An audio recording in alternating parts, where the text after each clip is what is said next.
Que história? Conta história pra você, que história pra você? Quer saber? Yes. No.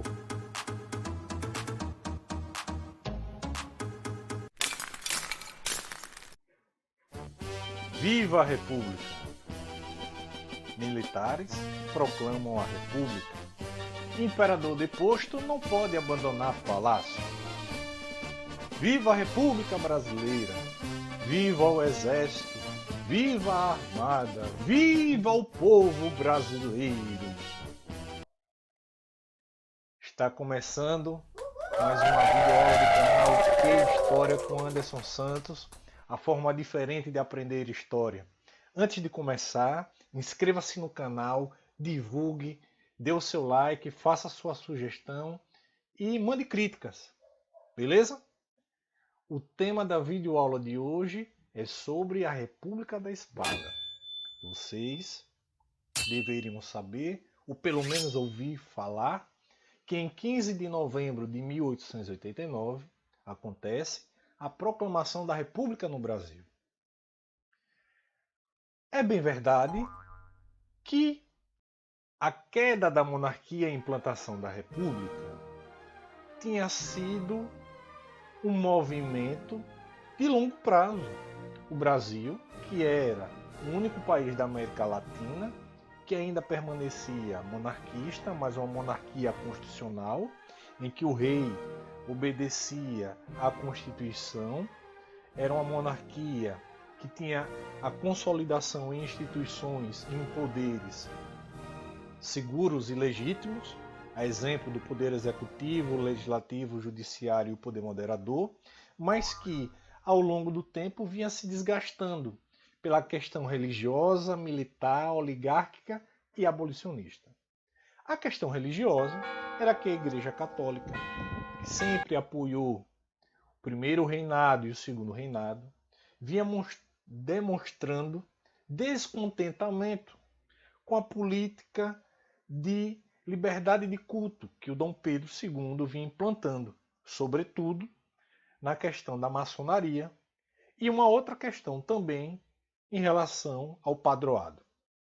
A questão militar, em que o exército brasileiro vinha fortalecido da Guerra do Paraguai, mostra-se extremamente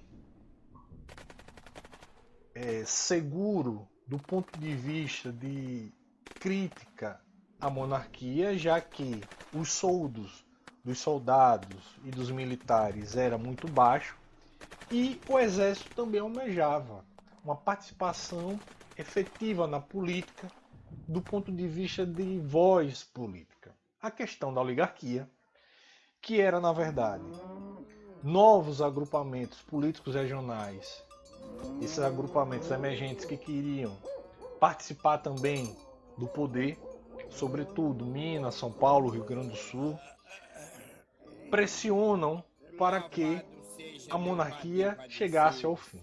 Por fim, a questão abolicionista, a abolição da escravatura, em que muitos cafeicultores, senhores de engenho, grandes latifundiários estavam descontentes por não terem recebido a indenização que o Dom Pedro II prometera, e também a inserção desse escravo ou ex-escravo na sociedade brasileira pressionava para que a monarquia chegasse ao fim. Os republicanos, por sua vez, também indagavam e questionavam a continuidade da monarquia, já que pela linha sucessória seria a princesa Isabel, e assustava a ideia do Brasil ser governado por uma mulher, dentro de uma sociedade patriarcal e machista como era a brasileira no final do século XIX. O Manifesto Republicano, que foi um manifesto publicado em 1870, era um manifesto que não tinha ainda uma hegemonia de ideologias entre os militares e a intelectualidade de época, mas faz com que a ideologia republicana comece a ser conhecida e difundida, não só no Brasil, mas sobretudo entre a classe militar. A grosso modo, a periodização da República Velha pode ser dividida em dois. O primeiro período vai de 1889 a 1894, chamado também de República da Espada, porque foi um período dominado pelos militares, sobretudo por Deodoro e Marechal, Floriano Peixoto, e o segundo período que vai de 1895 a 1930, que é o período da Era Vargas, chamado de República Oligárquica. Foi um período dominado pelas oligarquias regionais. A proclamação da República, que teve início no Brasil com um levante civil-militar para alguns historiadores e para outros um golpe militar, no dia 15 de novembro de 1889, na cidade do Rio de Janeiro, coordenado por Benjamin Constant e Deodoro da Fonseca, foi, na verdade, articulada para derrubar o ministério do Visconde de Ouro Preto. No entanto, essa articulação política para derrubar o ministério fez com que Deodoro da Fonseca, que era amigo de Dom Pedro II, assinasse a proclamação da República próximo à Câmara Municipal do Rio de Janeiro, fazendo com que fosse deposto a monarquia e também fosse exilado toda a família real para Portugal. Isso fez com que os republicanos, que ainda não tinham uma ideologia única formada sobre as modalidades de forma de governo, pressionassem o Deodoro para que ele assumisse como presidente de maneira provisória até a promulgação de uma Constituição e a convocação de um plebiscito para que o povo escolhesse entre a monarquia e a república. Pasmem vocês que esse plebiscito só aconteceu em abril de 1993. Interessante. Então, teoricamente, a república no Brasil funcionou de maneira provisória desde 89 até 93. A palavra república significa coisa do povo desde o seu início até hoje. Não é muito bem entendida nos seus valores básicos, que é a democracia, o respeito às instituições, ao presidencialismo e ao federalismo. Naquela época, um jornalista muito famoso, conhecido como Aristides Lobo, publica no Diário Popular de São Paulo, em 18 de novembro de 1889, a seguinte matéria: por ora, a cor do governo é puramente militar e deverá ser assim. O fato foi deles só porque a colaboração do elemento civil foi quase nula. O povo chorou com aquilo tudo bestializado, atônito, surpreso, sem conhecer o que significava. Muitos acreditaram seriamente estar vendo uma parada. E foi assim que aconteceu a proclamação da República, em que o povo assistiu bestializado, sem uma participação direta da sociedade civil, mas que derruba a monarquia e faz com que o Brasil, a partir daquele momento, instale um novo regime político. Os projetos republicanos se dividiam em três: positivista, liberal e jacobino. Os positivistas, que tinham influência de uma filosofia chamada de positivismo, criada por um filósofo francês chamado Auguste Comte, tinha nos setores do exército o seu maior acolhimento e, nesse sentido, pregavam a centralização política. Já os liberais, que estavam apoiados nos setores aristocráticos, sobretudo a elite paulista e mineira, queriam a autonomia dos estados. Por fim, um projeto, republicano jacobina, que tinha nos setores intelectuais a sua grande adesão. E eles difundiam a participação popular no poder. A República Velha tinha como principais características, do ponto de vista político, três principais. A política dos governadores, que seria a intervenção dos presidentes sobre a escolha dos governadores a âmbito estadual. A política do café com leite, que foi um revezamento político, uma dominância das oligarquias estaduais, mineira e paulista, na presidência da República. E o coronelismo, que era uma forma de poder baseada no domínio militar e no domínio econômico do ponto de vista municipal. Já em relação à economia, o trabalho era majoritariamente rural e assalariado. Lembrem que a abolição da escravatura tinha acontecido em 1888. A economia era uma economia agroexportadora, baseada sobretudo no café e na produção do açúcar, voltada para o abastecimento do mercado externo. Do ponto de vista social, havia uma grande desigualdade. Nordeste e Sul-Sudeste, as três principais áreas. Do ponto de vista local, havia um abismo social entre os mais ricos daquela camada social e os mais pobres. Não é à toa que na República Velha acontecem muitas revoltas e insatisfações populares, sobretudo dentro da camada militar. Se ligue, os vícios da República Velha são basicamente 4. O voto de cabresto, que era um voto guiado pelo coronel, sobretudo para que o eleitor votasse em um determinado candidato da sua escolha. O curral eleitoral, que era um reduto de domínio do coronel para que aquela região votasse um determinado candidato.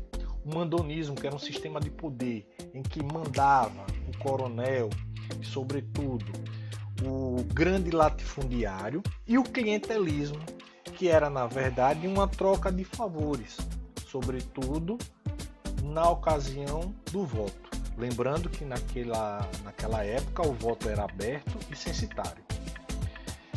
É bem verdade também que a República da Espada, que começa em 1889 e vai até 1894, tem no governo provisório de Deodoro da Fonseca, que vai de 89 até 91, como principal meta a promulgação de uma nova Constituição e a convocação de um plebiscito. Lembrando que esse plebiscito só aconteceu em 93, mas a Constituição Republicana ela foi promulgada em 24 de fevereiro de 1891. Essa Constituição tinha como principais características a constituição de 3 poderes, o Executivo, o Legislativo e o Judiciário, a forma de governo, o presidencialismo e o federalismo. Tinha também a separação do Estado e da Igreja, fazendo com que o Estado fosse laico, e o voto aberto e censitário. Uma outra questão bastante importante no governo de Deodoro da Fonseca foi o encilhamento, que foi uma política econômica que tentou impulsionar a industrialização nesse primeiro momento da República. Lembro a vocês que na época da proclamação da República, o Brasil não tinha um hino nacional, tanto que na promulgação se cantou o hino da Marselhesa, e também não tinha uma bandeira. E essa bandeira tomada de empréstimo, do ponto de vista do formato e do desenho, da bandeira dos Estados Unidos da América. E que, portanto, esses símbolos nacionais foram criados mais à frente. A República Velha, que foi uma denominação criada no Estado Novo por Getúlio Vargas e velha em relação ao Estado Novo de Vargas. Vargas, que foi um grande político e um grande estrategista na criação de símbolos, faz com que o período que veio à frente do seu governo fosse caracterizado como velho em detrimento do seu governo. O governo de Floriano Peixoto, que vai de 1891 até 94, teve como principais acontecimentos a diminuição dos impostos e preços dos produtos e das habitações.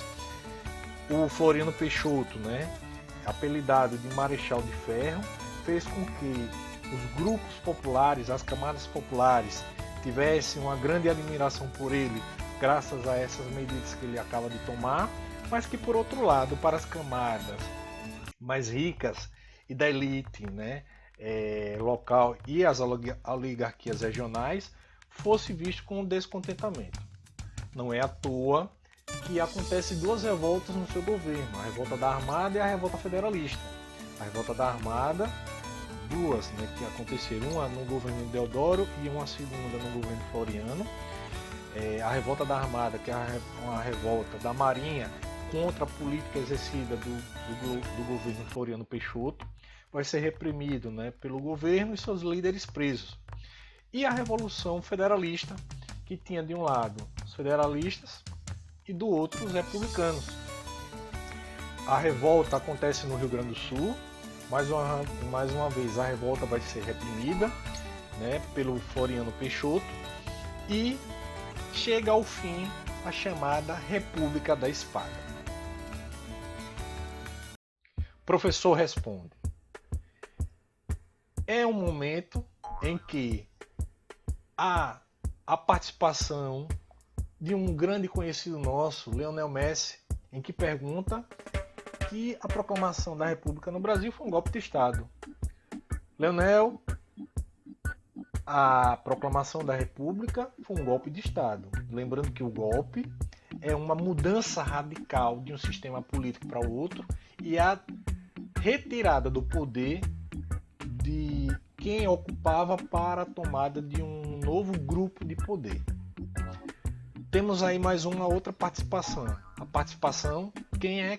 Cristiano Ronaldo, perguntando se a proclamação da República, na época, como foi interpretada por esses brasileiros. Foi interpretada de uma maneira como se fosse um levante, uma parada militar. Eles não acreditavam que tinha acontecido a proclamação da República. Lembrando que naquela época não havia uma grande circulação de informação. Isso faz com que a população brasileira da época encarasse a proclamação da República como um movimento político regional, local, mas que depois a família real e acabou com a monarquia no Brasil.